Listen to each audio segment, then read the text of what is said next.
Hello everyone. I welcome you all to Dataquest 2.0 organized by the Data Science Club. We're thrilled to have you all here for an exciting workshop to learn lots of insightful knowledge which will be necessary for the next day, tomorrow, where you will attend the data hunt and then afterwards the datathon. So I'll give you a quick overview of today's workshop. We'll first be discussing image pre-processing techniques. I have my friend Sriansh here who will be discussing and explaining you the basics of it and how you can use it to help you in the event tomorrow. Next, we will also have a workshop and a presentation about image classification methods. And then I will then wrap up the whole workshop with some knowledge about what we have to do tomorrow. Okay, so with that being said, I would like to hand off this workshop to Sriyansh, who will now give his part of the presentation and start the workshop. My name is Sriansh, and I'm going to handle the pre-processing part of it. So yeah, so basically, what are we going to do? We are going to do everything to the data that is required to be done before putting it to in a model. Okay, uh, because due to different type of images, different lighting conditions, different position of the sun or the shadows, we want to do different operations on it so that if we put that data into our model, it will perform well. Okay, we can't just give a noisy data or a dark image of a dark uh, anything object, and it will not perform well if we just put it into the model. So before diving into how to do what are the transformation that we can do, let's understand what is the data we are going to work upon, like how the physical image, the colors are being represented numerically in this computation paradigm. Okay, so first of all, there are many types of image: colored image, black and white image.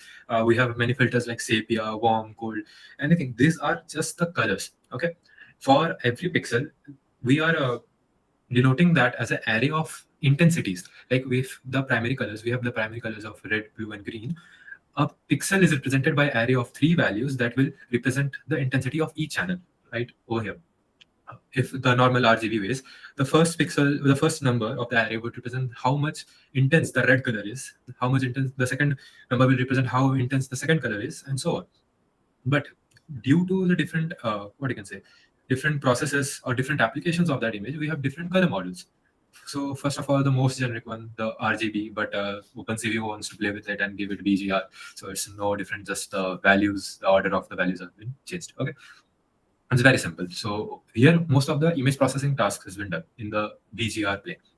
And if there is something like after a model has computed something and we want to print the data or get into the physical form, all the printers works in CMYK form.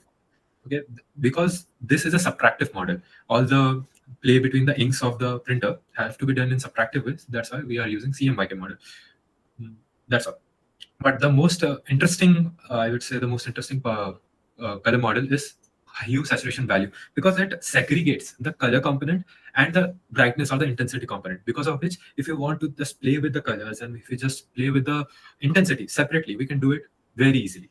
So if we can just try to get an analogy between the RGB and HSB, I know this cone is confusing, but it is very simple. If you just want to take an analogy, just see that when we take the hue of it, the ratio between the different numbers, like if a number is let's say 60, 60, 60, it is equally colored of BG and R. If we turn clockwise over here, we are going more to the blue and green side. So the blue side, the first value would be increased to 120 and rest of them would decrease. It's just the hue will control the ratio of the colors. Okay, saturation would color the intensities of the values, the brightness of the values. If we are increasing the saturation, all the three values 60, 60, 60 would be converted to 100, 100, 100 if we keep increasing, and vice versa. In the value, what happens, intensity of a particular color will increase. Like in RGB, while controlling the hue, the ratio, like all three values have been manipulated, right? But in value, of any particular, the blue one or the red one or the green one would be increased. Okay, so this is the analogy. It is very simple. uh, and if we want to see it in action, okay, this is a colored image and I want to see it in HSV form. So every pixel, see, there are three brackets, right? What are these three brackets? First bracket, first you have to imagine it as a matrix. Okay, the pixel are arranged in a matrix form. So the first bracket will show the row of the image, second with the column, and the third is that what I'm saying. Each pixel is represented the array of three numbers. Over here, it is hue, saturation, and value. So yeah, this is very cool to play with. But to understand the transformation easier, we are just taking one channel, that is the gray value, right? So we convert it to gray value and we just see what changes.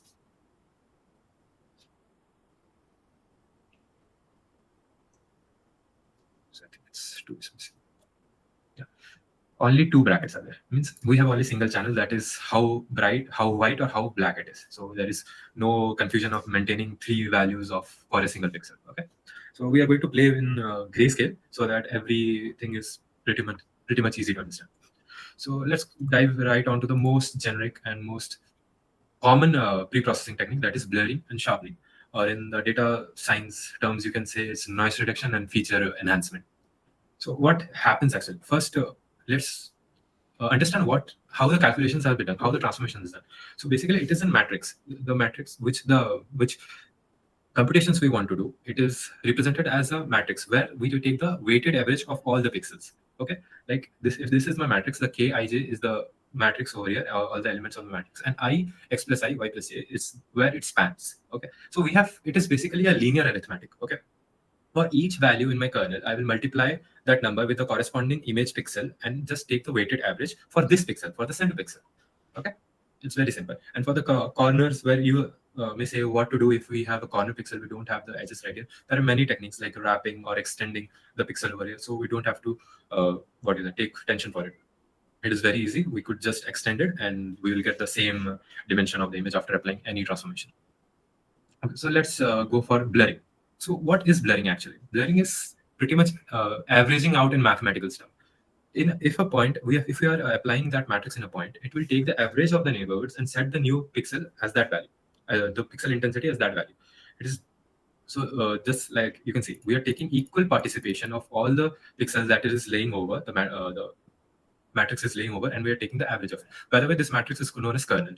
Okay, now let's try to implement it over here. See, this image you're taking, this image. It's a funny image, so it is good to work upon.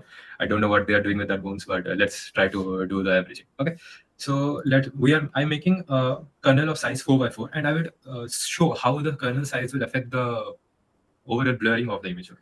So see here, all the pixels have equal participation. If you add all the values, you will get the answer as 1. I'm applying it like the CV to the filter. Yeah, we are using OpenCV to do all the machine vision. It's the most popular library.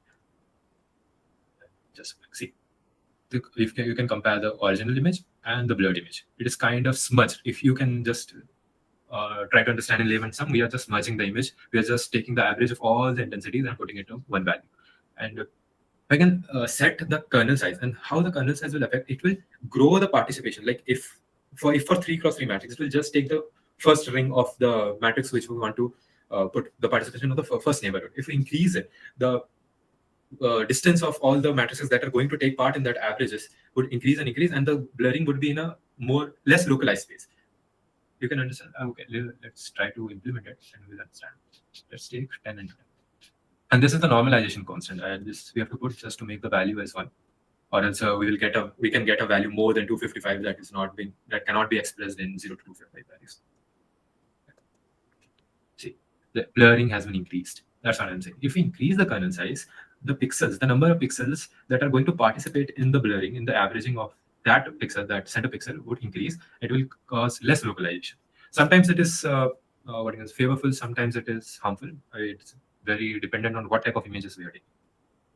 So that thing, the thing we did here, it's called normalization. And you can see I have made a user-defined kernel. Okay, and I want to give you that much knowledge that you can make your own kernels. The predefined one is fine, but playing with user-defined kernels are in a different scale. Okay, so the same thing, what I did, I can also do with a user-defined function that is called blur. And here I am just expressing the kernel size, which is 9 cross 9. Yeah. If you get 10 cross 10, they will just give me the same image. Okay, the same images. So depending on the image, we have different blurring techniques. This is the most common normalization that take the equal participation. But if you think, if a kernel has been set upon an image matrix, the participation of the pixel on which it is calculating should be more, right?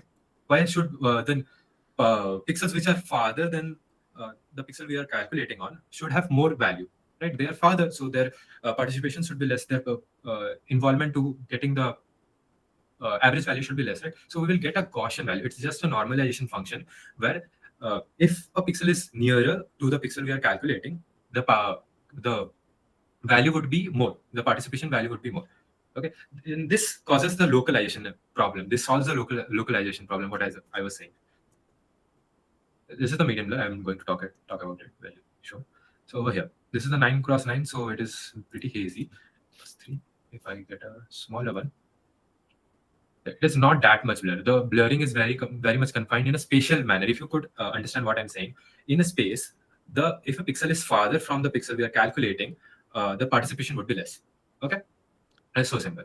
So all this and one more. There is one called bilateral filtering. Here, what we are saying here, we are okay. By the way, this 15 is the standard deviation. If you have studied probability, there is one called a Gaussian graph. This is the standard deviation, and it decides how much peak it would be, how much space I could confine, how much nearer I want my pixels to be calculated in my averaging out. Okay.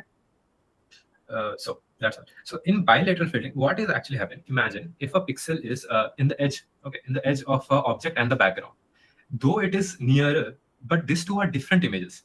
So it will smudge the edges between over here. So when we do the Gaussian filtering, it might destroy the edges. Okay, it will reduce the edges. So if we want to go for segmentation, if we want to just cut my foreground from the background, it is very difficult. So what we are going to do, we are using the same idea of spatial one, that the farther it is, the less participation it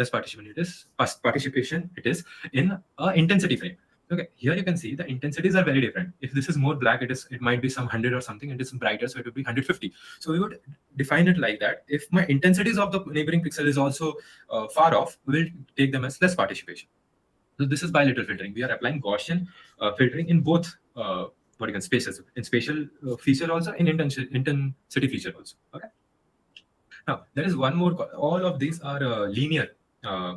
What you can say, it can be expressed as a linear function of the kernel, but there are some non-linear blurring also. And where we can use that in some noises that are different from the image, that are not coinciding, their intensity is very far off from the original image, which we call salt and pepper image. If I can just show you. Okay, let's run the bilateral filtering. I didn't show you. They are more what you can say, similar, but if our human eye can't take it, but if we run an edge detection on both of it, this will give more prominent edges, because we are using intensity caution also. Okay. So I'm going to show you what is meant by salt and pepperness here. See, the background image is good, but due to some raindrops, or if it is an old photograph, there are many tiny differences of intensities. This is called salt and pepper noise. And the median blur is the best out of all to solve this. You can just see all the salt and pepper noises. And what is the median blur? It is nothing. The size of the kernel, it will take the numbers, it will just arrange it and take out the median, how we are used to do in mathematics. We take the median and just set the value to it. So what happens, you can see if there is a 9x9 matrix over here, the most of the pixels are in the background color, and these all are just disturbances. It will ignore it and just put the background color to it, because of which all the salt and pepper noises are gone. Okay. Okay, now we are going to going for sharpening. Actually, I am not going for here. These are the kernels which I'm using. This is the normalization kernel. This is the Gaussian rule. You can see the center pixel which we are calculating is having the weightage of 4. All the nearer are 2, and these are diagonal. Thus, they will take more distance, so they are 1. So that's why we are taking variation participation, and we are getting a Gaussian blurring out of it. And this is the bilateral one, where the Gaussian is in space term as well as in intensity term. Now we are going for sharpening. What it actually does, it is just reverse of blurring, or we can say from a proper image, we are just cutting out the blur part of it. The rest part which we got is the sharpened part, and we are just adding it to the original image. Okay, let's see. This is the image. You can see this is not sharpened. Okay, this is a normal image, and what we'll do after sharpening.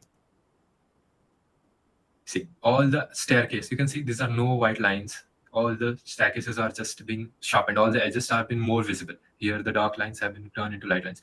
And what it is actually doing, you can just see we are taking a weighted average. And in the weighted average, we are subtracting the blur. We're subtracting the blur of some amount and having the image. Okay, you can just see the weights add up to 1, because we don't want to again overshoot or undershoot 0 to 255 values.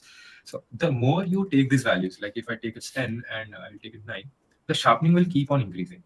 I can see the more it is sharpened. Actually, it is just taking the blueprint of all the edges, and pasting it on the original image. If you want to see, I got to show you how it is done. If I max out this, you can see all the edges. You can see these things are being pasted on the original image, because of which the images are being sharpened. Okay. So that's the basic blurring and sharpening part of it. Now we are going to manipulate the histogram, the contrast of the image. So basically, you know what is histogram, right? We are going to operate on this image. Histogram is just number of occurrences of that frequency. So these are the number of pixels and these are the intensities. As you can see, it is 0 to 255. So there are some 1000 pixels in 65 intensity as it is. Okay, this is shown. So what actually we are going to do, how we are going to contrast, how we are going to enhance the contrast is called histogram equalization. Actually, as you can see, if an image is having a low contrast, what that means? That means that every pixel has been squished together. The difference between two pixels are not that prominent, because of which our human perception sees them as the same color, and the difference in the intensities can't be visualized. So we are going to pull that histogram into the whole 0 to 255 scale. As here it has been confined only to 180 to 255, we are going to pull it. And while pulling it, we will maintain the ratios with the relative ratios of how much intensities are there, because of which the difference between two pixels increases, and we can see the difference, right? We can, the human eye can perceive now how much difference is between those two intensities.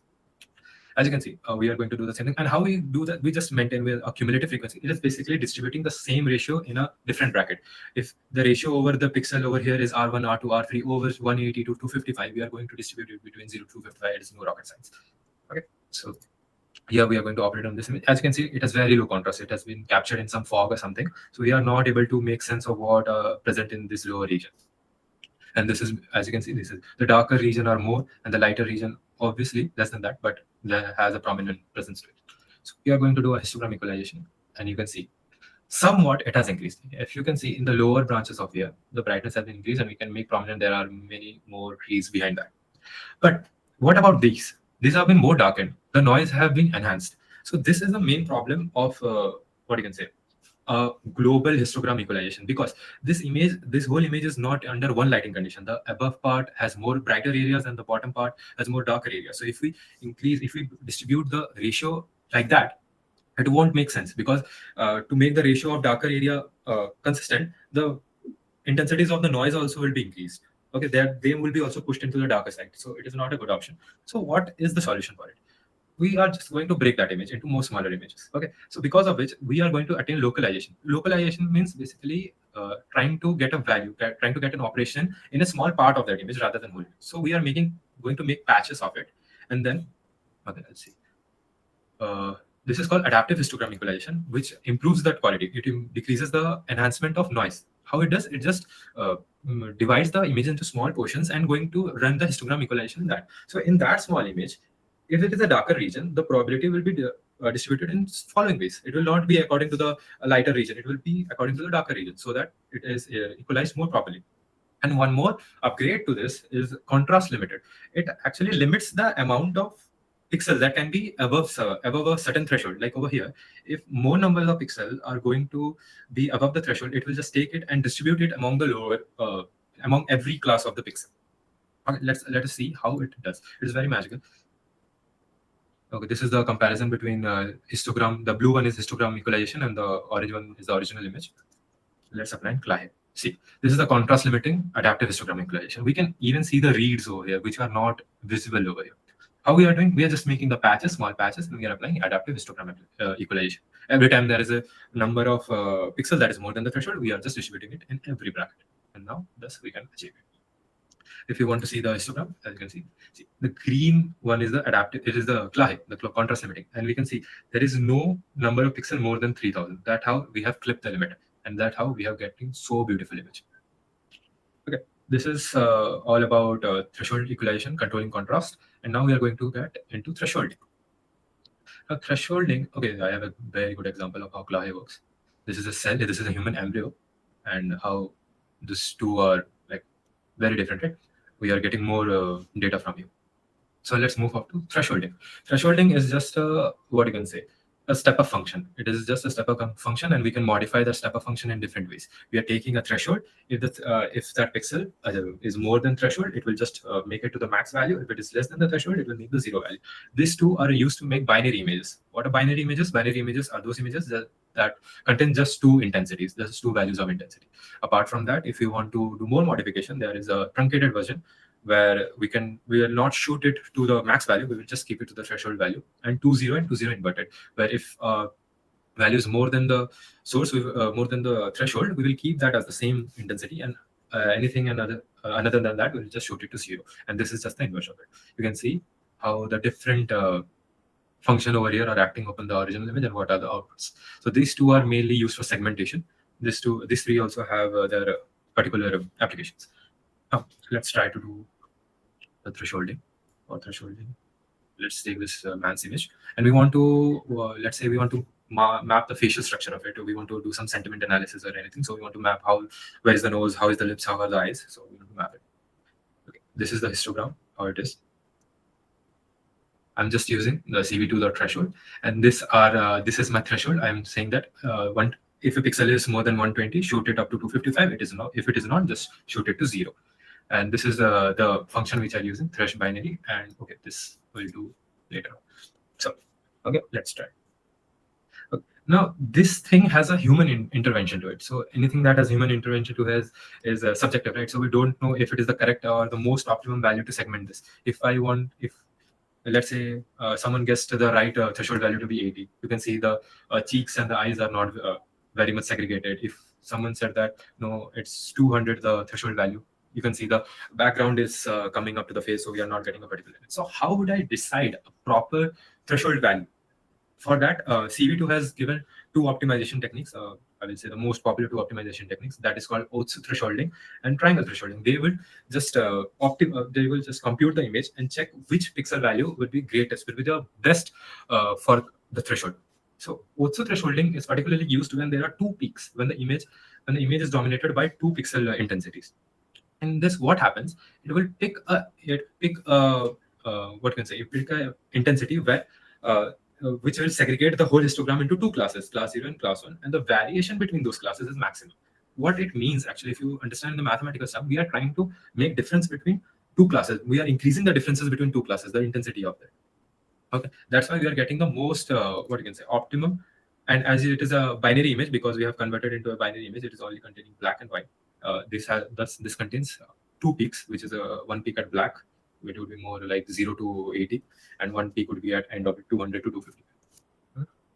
If I okay, here I am just saying that I'm going to use the automatic threshold technique, and you can just keep it that it will not affect it. Okay, guys, I think there is some issue with my Jupyter lab. I will try to fix it. In that time, Shilpi, are you ready with the presentation? Yeah, I'm ready. Okay. So last part is just edge detection. I would show the segmenting, how it is done, how the outside triangle would be considered. I will show it at the end of it. I would fix it while you are listening to Shilpi. So yeah, sorry for that. I will fix it and come back. Okay, Shilpi, you are up. Yeah. So, hello guys. My name is Shilpi Anand, and I will be handling the deep learning models. So, I will start with convolutional neural network and then move on to transfer learning. So, basically, convolutional neural network is the most basic form of neural network, which was designed for mainly image classification. Let me just show you it in the Google Colab. Yeah. I have used MNIST dataset, and this is how you define a basic CNN model. I will first introduce the layers one by one, then we will move on to what happens when an image is passed from one layer to the next. So let's start. Yeah, the first layer is the convolutional layer. So basically, CNN model consists of feature learning part and the classification part. So in the convolutional layer, we perform the convolutional operation. So what happens here is that this green block is the image block having all the pixel values. We are considering a grayscale image, so 0 and 1, and then this is the yellow block is the kernel block. So as you can see here, like this kernel block moves from left to right and from top to bottom, and it performs like simple multiplication and summation operation to obtain this 4 value, and this will finally result in a output feature map. So let's move step by step. Yeah, so this is the first step. Now next, we move the kernel by one column, and that is known as stride. So stride is here 1, so we are moving the kernel by one column, and again we are performing the same multiplication and summation operation to obtain this 3 value. So it has now reached to the end of the first row. Then we move on to the second row. And after all the convolutional operations, we obtain this final feature map. So as I have defined in this model here, in this convolutional layer, I have applied 32 filters, as discussed by Shriansh, that there are many filters that are applied on an image to obtain different features. Hence, the name we have here that this section is known as feature learning. And this is how the output feature map is produced. Now, moving on to the next layer, that is max pooling layer. This this layer is basically for to reduce the computational costs. Like if we reduce the dimension of the image input image, then we can reduce the computational cost and hence increase the efficiency of the model. So pooling layer, there are many types of pooling. One is max pooling, another one is average pooling. So there is a 2x2 kernel. And what max pooling does is, like in this block, it selects the maximum valued pixel, and give it in the output feature map. And the next is the average pooling. Average pooling, what it does, like it takes all the average of the pixel values given in this block and calculates the output feature map pixel value. Okay. So this is the formula for calculating the dimensions of the output feature map. W is the input image size, then F is the kernel size, S is the stride. And I've set the stride here as 2, that is like moving of the kernel by 2 columns. Okay, and then +1. Okay. Now let's move on to the global average pooling layer. We have moved on to this part of the CNN model, classification part. After the feature learning, we are going to do the classification of the image that we are feeding into the neural network. So in the global average pooling layer, so what we have deduced from the feature selection is that there are number of channels. We will see it in the graphical representation, how we decide how many number of channels are produced from the feature selection. I will show it to you in further. Global average pooling layer, what it does, that it takes one feature map, one channel, and all the pixel values. Like if we take a 4x4 matrix and there are like 16 values in that feature map, then we take the average of all the pixel values and we obtain the final single value. And this is like for 3 obtain this as the final output vector, which is fed into the fully connected dense layer. Here we apply the activation function and this linear operation. W is the weight and B is the bias. Okay. So after application of this linear calculation, we apply the ReLU activation function to introduce some non-linearity into the classification process, and we calculate the value of Y. So then moving on to the dropout layer, it basically what it does, that it prevents overfitting by dropping out randomly 50% of the neurons. Okay. And in the output layer, we use the softmax activation function, which converts outputs into probabilities. And the highest probability will give you the class of the image fed into the neural network. Now, let's move on to the, second. Yes, to the graphical representation. Yeah. So what happens when an image is passed through each layer? I will correspondingly tell you. Like this is the first layer is the input layer. It basically defines what is the input. First is the batch size. I have considered one image, so that's why it is batch size is 1. Then height, width and height, and 1 is the channel. Like this is a grayscale image, that's why the channel is 1. An RGB image will have a channel of 3. So this is the input. Then I've rescaled it. And yeah, this is the convolutional layer. As you can see that there are 32 filters here. So the depth of the output feature map produced after passing this convolutional 2D layer would be 32. And this 254 is calculated from this formula. Yeah. W is the input image size, then F is the kernel size, 2 into P. P is what you call as padding. So what is padding? Like we introduce a layer of zeros around the image. And why we introduce padding is basically like when the kernel doesn't fit the image, or if you want to keep the size of the output feature map same as the input feature map. So this is how we get the dimensions of the output feature map, and the depth of the output feature map would be equal to the number of, here we have used 32 filters, and hence we get 32 feature maps, as you can see that I have produced here. Now next is the max pooling layer. The special thing in pooling layer is that no extra parameters are produced here. Okay, so and the depth is same as the previous, like what you see here as 32. The depth remains the same. And what I've shown how to calculate the output dimension. This is the formula to use to calculate the output dimensions. That is 127 into 127. And again, like next layer is layer 5, that is convolutional layer. Same operation is carried out again. Then the next layer, you see there are 64 filters used, and the depth here becomes 64. The next layer is max pooling layer. So again, the same max pooling function that I have told you will be performed on the feature map, and you get 64 channels. Then again, the convolutional 2D max pooling, and now we come to the global average pooling. So this is the classification part of the image, and the highest probability will give you the class of the image that is passed through the model. Yeah. Yes. So this is about the convolutional neural networks. And before moving on to transfer learning, I would like to know that how many of the participants here have actually heard or know about transfer learning? Show of hands would be appreciated from the participants because we want this to be an interactive. Yeah, thank you, Yadish. Thank you for participation. Yeah, there are many other people who know about transfer learning. Yeah. So transfer learning is just a second. Yes.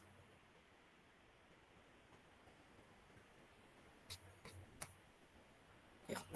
So transfer learning is basically like training. You are training a model on a specific large data set, and then that is we are basically pre-training on a large data set, and then fine-tuning it on a specific tasks, like written here where a model is trained on one task and is reused for a different but related task. Okay, so this is transfer learning, and I have used two models, two transfer learning models. That one is ResNet, and the other one is VGG. Okay, so let's starting with ResNet. The thing is, why ResNet came into existence? Like there are deep neural networks. What initially the scientists thought that creating deep neural networks will give you a better performance, but what happens in deep neural networks, like stacking up of several convolutional layers, it produces what we know known as vanishing gradient problem. Like I'm sure you have heard of backpropagation algorithm. What happens in backpropagation, that we use gradients of the error function, and which we backpropagate through the network to adjust the weights and bias, that is the parameters of the model. So what happens, like as we move further in deep into the network, the gradients become zero. They keep on reducing, and then they finally become zero, and then there is no actually adjustment, there is no actual adjustment to the weights and the biases, so there is no like improvement in the performance of the model. To prevent this kind of vanishing gradient problem, scientists brought this residual block. So residual block, what they did is, like, this is these are the two layers in which one yeah, x is the input to the first layer, and then again x is added to the output of the second layer through a shortcut connection. Let me show you it in the code. Yeah. So this is the residual block, convolutional layer, and then we add a shortcut connection, that is the initial input. So what it does, that as we move further into the model, this addition of x, that is the initial input, it prevents the vanishing gradient problem, which we have seen in deep neural networks. Okay. So what a ResNet, like there are many ResNet variations, ResNet 50, etc. So in a ResNet model, these residual blocks are stacked on top of each other for the feature selection. Okay, as you can see, yeah. So this is one residual block, another. This keeps on stacking up to create a full ResNet model. Okay. Now, let's move on to the next model, that is the VGG model, Visual Geometry Group.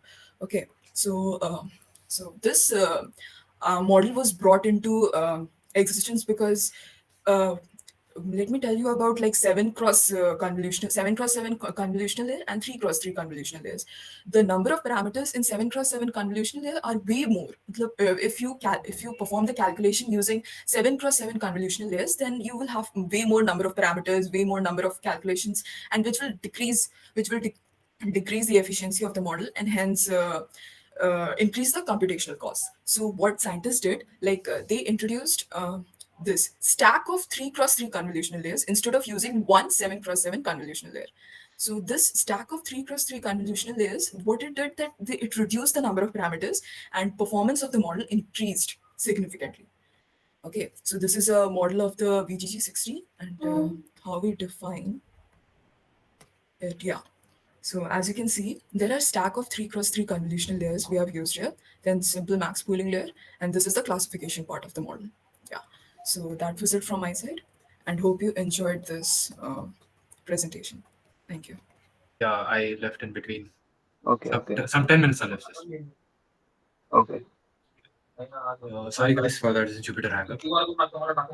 let's continue. Just 10 minutes of what I'm going to do is just all the pre-processing techniques that we used. We are going to merge it all and do one canny detection. It is very simple. We're just going to speed run through it. I believe I left off over here, but yeah, see, we are going to do the Otsu thresholding, right? Sorry. So you can see, even if there is an automatic algorithm we are using for getting the threshold value, we are not getting a proper image. All the eyes have been squished up and there is no cheeks, no nose, nothing. So why it is happening? It has the same reason as why this thing is not giving a proper image, because that the lighting condition of the whole image is not proper, not uniform through it. That's why a single threshold will not suffice to get the segmentation out of the whole image. So that's what we are going to do. We are going to use the same solution to it. We're just going to break down the image into different patches, and we are going to set a different threshold. We are going to apply different OOTS techniques for those blocks, and because of which they will give a localized image. Over here, you can just see it is very proper image. See, all the eyes, nose, and the cheeks have been. Yeah, this image is actually going to be treated into a sentiment analysis, and we are going to get a very good result. Whereas if we just give this horrific looking alien, we are not going to get anything. Okay. So the last pre-processing I want to show is edge detection. Okay, it's very simple. In mathematical terms, we are going to just check for the pixels where the gradient is changing.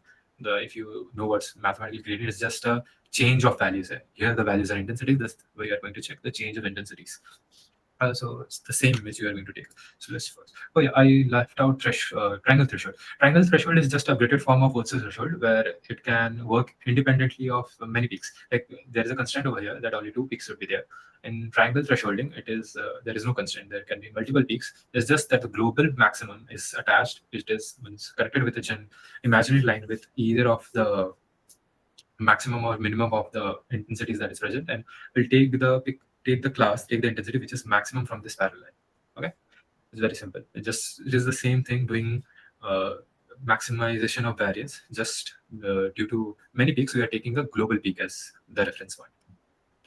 Now in edge detection, I'm saying that we are just going to look out for gradient for the change of intensity, and how we are going to check this is in this color. As you can see over here, from left to right, we are taking the differences of the intensity. In center, we don't want. We want to check if in this point, in this pixel, it is a changing point from left and right, if there are 2 different environments. Thus, we can check for the intensity.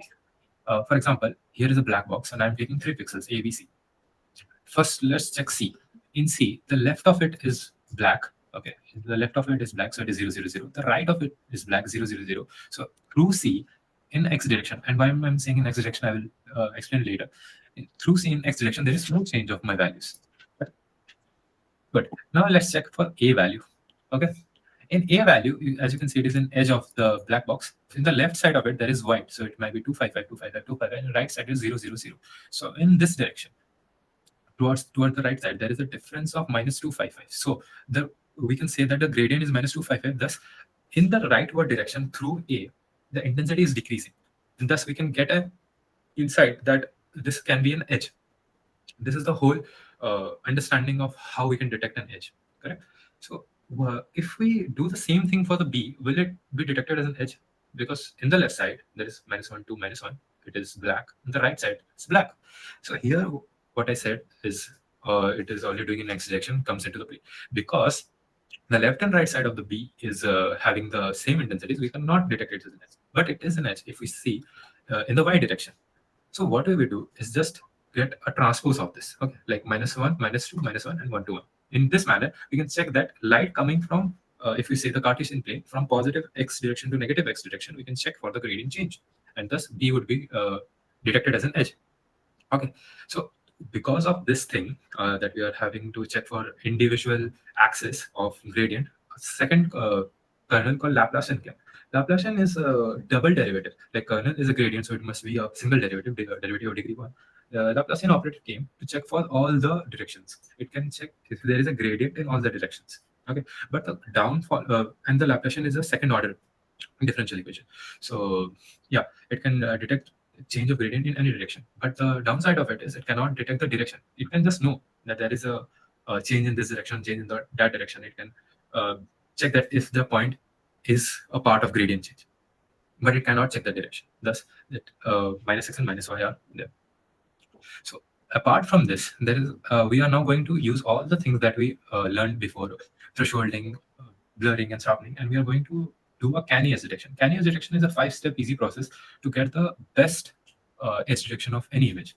So what we are going to do first is the basic step for any what you can say any pre-processing technique is first we are going to take a Gaussian blur, which reduces the noise, and then we are going to take the gradient calculations. We are going to define the gradient direction for each pixel.